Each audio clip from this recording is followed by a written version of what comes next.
Hi, guys. Welcome to our third season of the Advanced Practice Perspectives. I'm Trisha Williams. And I'm Toby O'Brien. This is a podcast created by advanced practice providers for advanced practice providers. Our goal is to provide you with education and inspiration. We will be chatting with pediatric experts on timely key topics and give you an inside look at the various advanced practice role at Children's Mercy. We are so glad that you're joining us today. So sit back, tune in, and let's get started. We are so pleased to have Dr. Rae Ann Kingsley with us. She is a doctoral prepared pediatric nurse practitioner in the specialty care clinic focusing on pain management in children at Children's Mercy. Welcome to the podcast, Rae. Hi, thank you all. This is such an honor to be featured here on this podcast. Myself, I've been a pediatric nurse practitioner for 23 years, having graduated from the University of Nebraska Medical Center in 1999 with a dual certification as a primary care nurse practitioner and a clinical nurse specialist. I initially worked as a clinical nurse specialist, concentrating on RN orientation, skills development, performance improvement, and I later partnered with the Departments of Anesthesia and Hospital Medicine to develop the first NP-led sedation program at the Children's Hospital Medical Center in Omaha. Before I arrived here at Children's Mercy, my husband and 3 children lived in Connecticut, and I worked there within the Department of Anesthesia at Yale University. I was responsible for the day-to-day inpatient consultation, assessment, and management of perioperative pain and acute and chronic medical pain treatment in infants, children, and adolescents across all areas of the hospital. I also managed the weekly outpatient chronic pain clinic and was faculty at the School of Nursing. And then 9 years ago, we returned to the lovely Midwest, and I began here at Children's Mercy. My primary responsibility here has been ambulatory assessment, diagnosis, and treatment of a variety of chronic pain conditions. And over time, I've had a variety of practice iterations within the inpatient setting as well. Well, welcome. That is quite the background. So you have really been in sort of pain assessment and management kind of your entire career, it sounds like to me. Yes. So had this been a special area of interest for you, or how did you know that's where you would want to land? Or is it just sort of the first place that you decided to work? When I reflect back, I remember being invited as a very young RN to participate in the trial and evaluation of what was then in the late 80s and early 90s, a novel pain intervention that we could consider using before pediatric IV placement. What we all know now is that's called EMLA cream, and there's been a few different formulations and naming of that over the years, but I think I really attribute my earliest interest into that experience and just all of the dynamics that I was involved in that trial. I also really have to attribute my early interest in pain management to really having witnessed lots of skilled nurses and innovative child life specialists advocate for patients under their care. And I believe these together set that foundation for my later career specialization. It was then during my time at Yale University, this interest in pain management really permeated into what is now a passion for me. The pain experience for patients, for me, it's very difficult. And the reason being is because it's so subjective, right? I'm a very objective thinker. I need data. I need numbers. I need statistical evidence, things to that nature. But pain is so subjective. And what was it? We called it in nursing school the fifth vital sign or something to that nature. So expand a little bit on that if you can, and some factors that contribute to individuals and patients' pain experience. I think that pain is subjective is a very basic conceptual premise that we all do need to keep in mind. In medicine, in nursing, in healthcare, you're exactly right. We are asking continually, what's the evidence? What's the scientific basis? Where's the numbers? Where's the data? What can we measure and objectify? And that makes pain really, really challenging, I think. There's lots of factors that we now know can contribute to that pain experience. When we're assessing and evaluating a child's pain, it's best to really consider a biopsychosocial framework.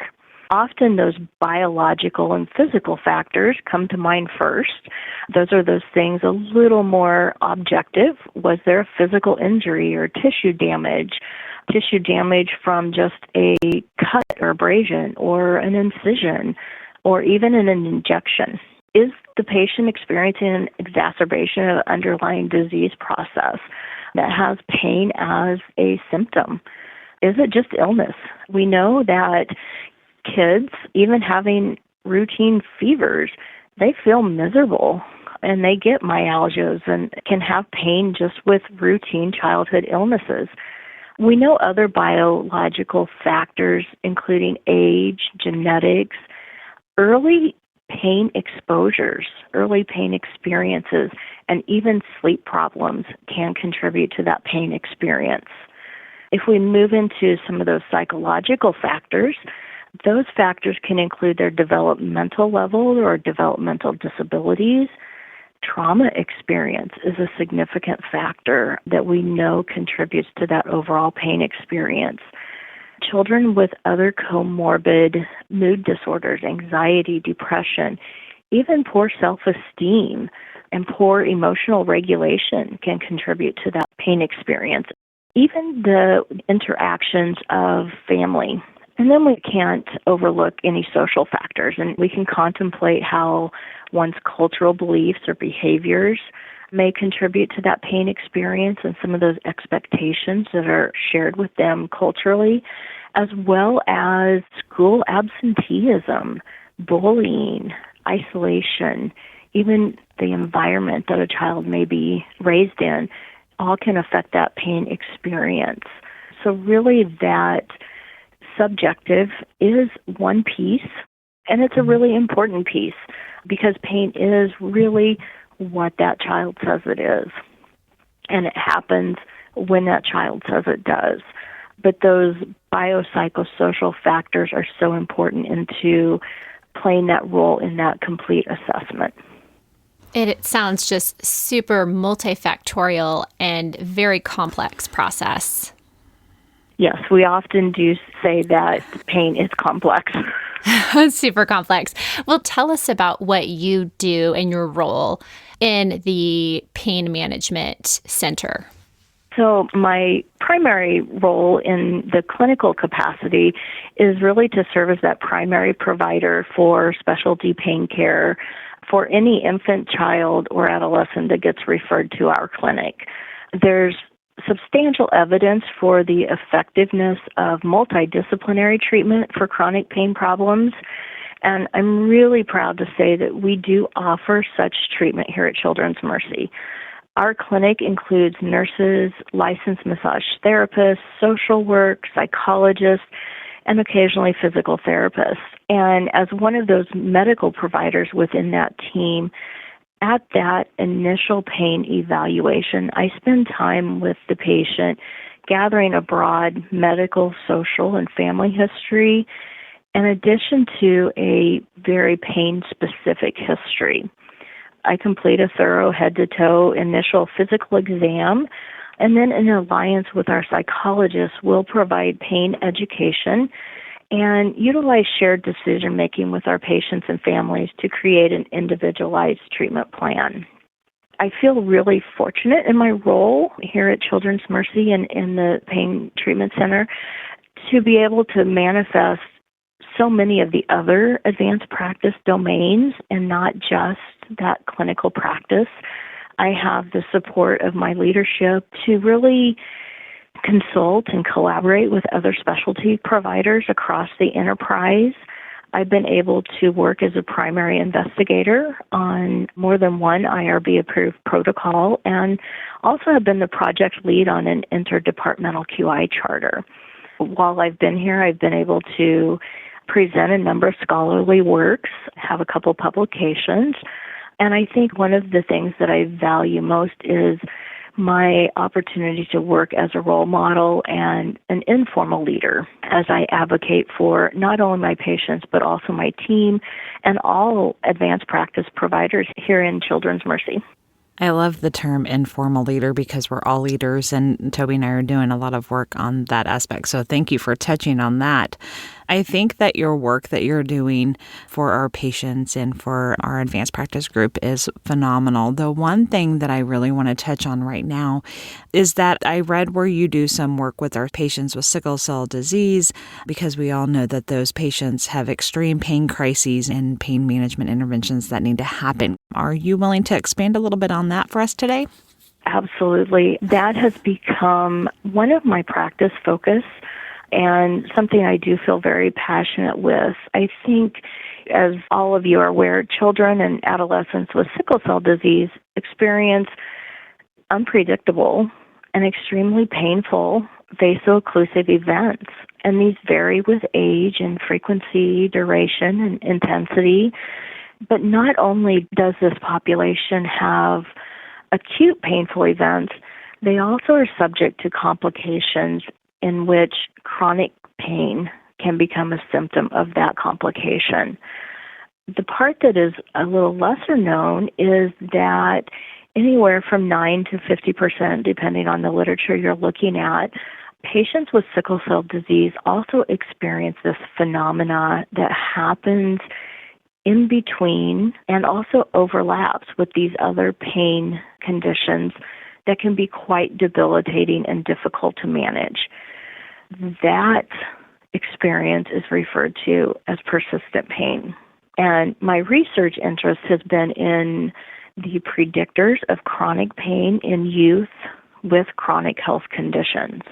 And this interest has led to the implementation of a routine screening and early pain management intervention for children at Children's Mercy with sickle cell disease.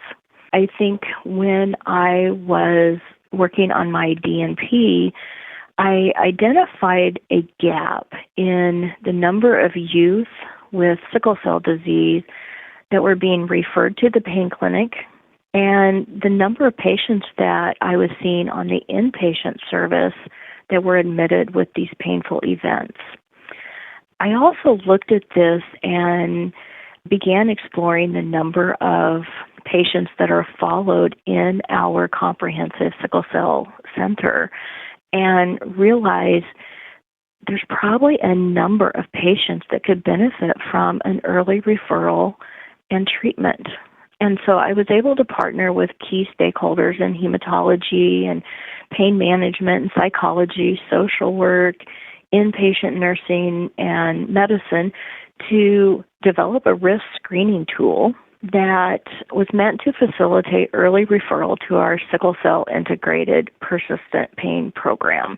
That has become our go-to SCIP team, and we often get referred to as the SCIP team.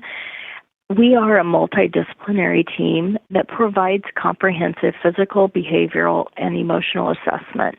We try to blend conventional and complementary modalities of healing to promote physical ability, empower self-management, and enhance quality of life. Since the implementation of that screening tool, we have grown our SCIP program by over 300% in the past 5 years. Wow. Very impressive and very exciting to see that, and I continue to see that grow. And we're looking at what are some of those next steps and how do we continue to really look at those predictors of chronic and persistent pain in this population.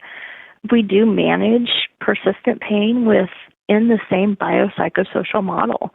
It's enjoyable to collaborate so closely with the sickle cell team in discussing disease modifiers and responses as well as pain treatments and really have a team approach even though we are in separate clinic spaces. Also, it has been really rewarding to provide that bridge for these patients from their outpatient pain management and their inpatient pain management and coordinate some of those things that aren't traditionally thought of in the acute pain setting or the inpatient pain setting, things that help with coping. So we do aid in navigating medication treatment, and that may include opioids. We also introduce coping strategies that are beyond medications, and we encourage healthy lifestyle and other ways to aid disease management. And we really, over time, work to educate patients and our colleagues in how do you differentiate between acute pain, chronic pain, and persistent pain. I love hearing the collaboration that takes place between all of the disciplines. And I'm so curious to know, when you talk to these patients, I guess the goal to get people to understand whether it's acute, chronic, persistent, and then to take some ownership of how they plan to manage that. Will you talk a little bit more about those strategies that you guys use to help these patients be able to self-manage that? Speak to the specific treatments besides medications that are proposed to the families. When we discuss different treatment options and working with patients and families, we really draw from a combination of, I like to explain it as 4 treatment domains or 4 Ps. In no specific order, those are prevention, physical, pharmaceutical, and psychological. In each of those domains, we can draw from interventions that have an evidence base in supporting that pain experience. If we look at prevention, much of this is demonstrated through education and anticipatory guidance, helping families to differentiate that pain experience and begin to identify how they can differentiate that and categorize that. Prevention can also be using topical anesthetics. It may be planning for a painful procedure and developing a comfort plan. Prevention also lies heavily in the importance of healthy lifestyle, quality sleep. Our pain research has shown that poor quality sleep actually can predict pain. So we do a lot of information and information gathering regarding sleep and some interventions to help with healthy sleep. Paced activity and using assistive devices. There are some diagnoses that it's important that these children have adequate assistive devices that fit them well and are in good functional use. Our physical interventions include treating pain really through addressing different mechanisms of origin. We often will recommend physical or occupational therapy and a graduated approach to a self-directed home activity. And that may be just doing those activities they enjoy and going to the mall or walking to the grocery store, those types of things. Using TENS units, therapeutic massage. Often our discussions include acupuncture and chiropractic treatments. We also look at that pharmaceutical side of things because it's important to make sure that we're matching the medication to the type of pain that they're experiencing. So some of that assessment does include that categorization of type of pain that the patient's experiencing. We look at medications, prescribing them in the smallest therapeutic dose for the shortest duration. A lot of times I like to say, have that exit plan at the onset when we begin prescribing a medication. And always consider topical agents for very focal or localized pain. The goal of medications is to make movement more comfortable. It may not always eliminate pain, but it should facilitate that function. And the final domain is psychological treatment. And whereas this may include formal counseling, it is often simply strategies that empower self-management. We always educate patients and families about pain physiology and introduce ways in which the child can modulate that pain experience through relaxation training, diaphragmatic breathing, biofeedback, imagery, and self-hypnosis and aromatherapy are just a few of those. It gets exciting diving into some of these interests in more detail with patients as they start to get exposed to different treatment domains. That was some very helpful information, I think, for all of our listeners, whether they practice in a private practice or a subspecialty area.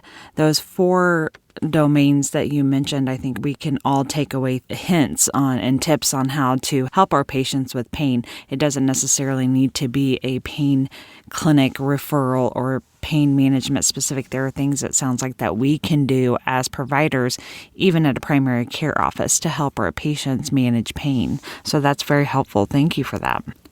I wanted to talk a little bit. I work in otolaryngology, and so does Toby. So we kind of think about pain in our clinic and how can we help kids with pain. And kids are terrified of ear exams.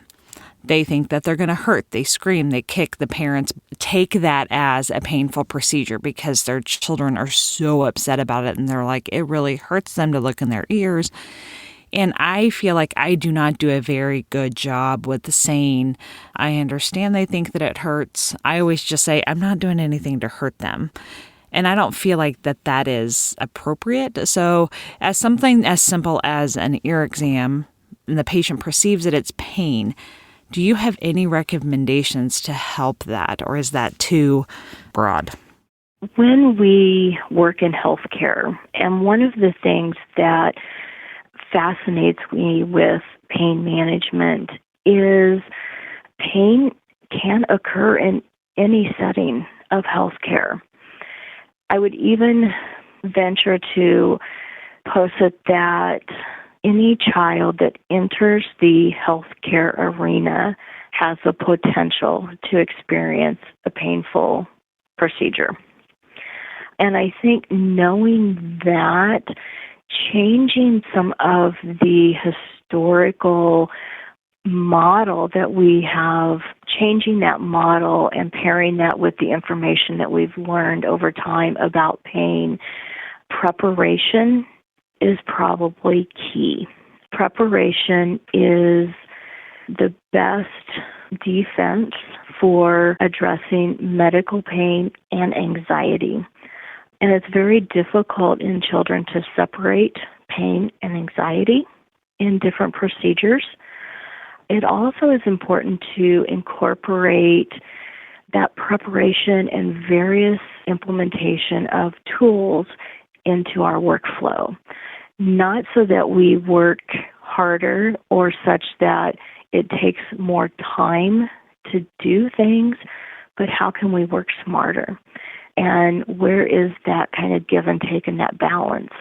It's always important to consider the age and developmental level of the child and emphasizing their ability to have some choice, power, and control. When children are feeling out of control, that is oftentimes when those feelings become exacerbated and those behaviors can become exacerbated. And families naturally or caregivers naturally begin to feed off of their child's responses. I think it's important that we empower families, which also includes coaching those caregivers in how they can take an active role in that procedure. Oftentimes, we have seen in pain studies that parents feel very helpless or that they themselves feel like they should be the expert, but they haven't felt like they've been given the information where they could serve in that role of expert for their child.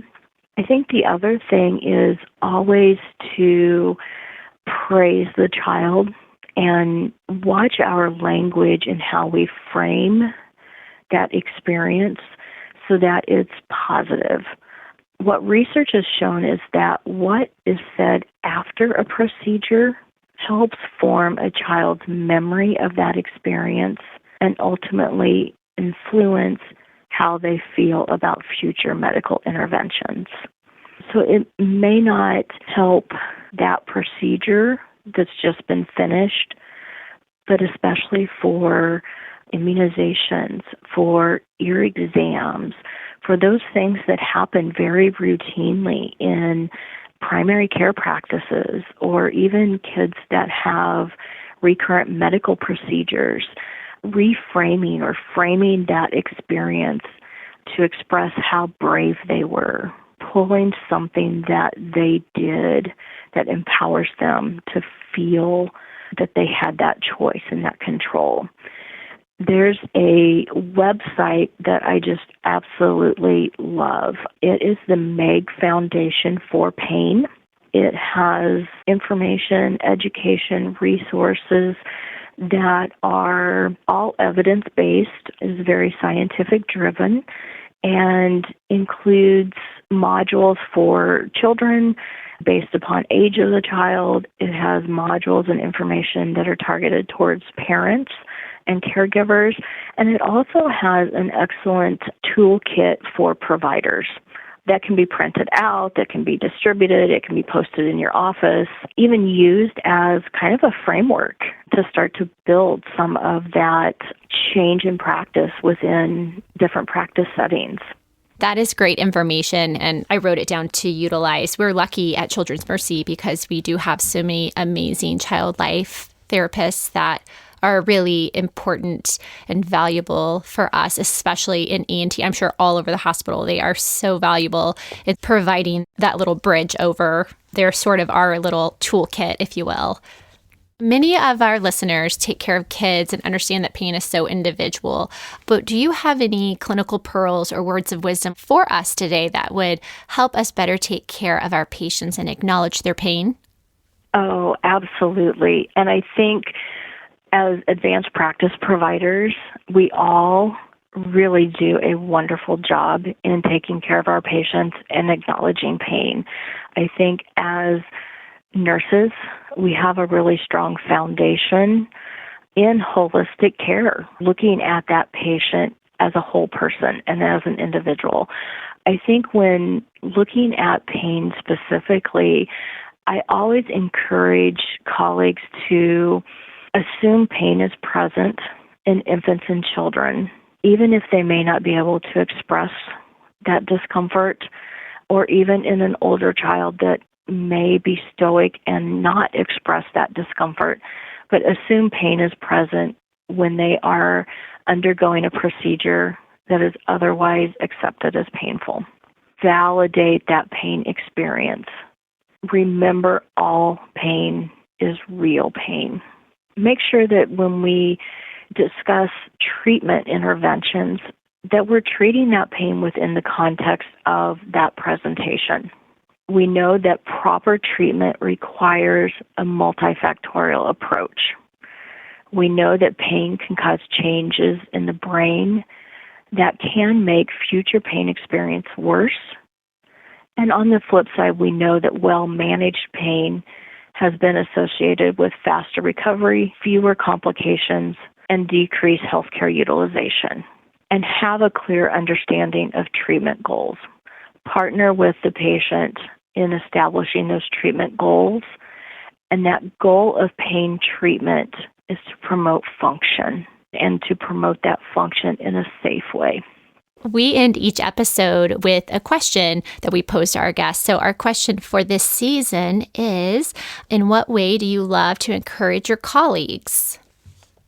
I think some of my personal philosophy I like to encourage in others. I think it is really important to honor and respect your own emotional, psychological, physical needs. Honor and respect where you're at, and don't hesitate to place boundaries in order to protect those things that are valuable to you. Always be your authentic self. Lean into those imperfections, and don't ever resist feeling joy as deeply as you can. Those are great words of encouragement. Thank you so much, Dr. Kingsley, for joining us today. We really, truly do appreciate your knowledge and your wisdom on pain management. So thank you for spending your morning with us. Thank you, guys. This has been a wonderful opportunity, and I am so appreciative for being invited. Well, thank you so much for joining us. Really, it's been an honor to have you on. If you have a topic that you would like to hear about, or you're interested in being a guest, you can email us at tdobrien@cmh.edu or twilliams@cmh.edu. Once again, thanks so much for listening to the Advanced Practice Perspectives podcast.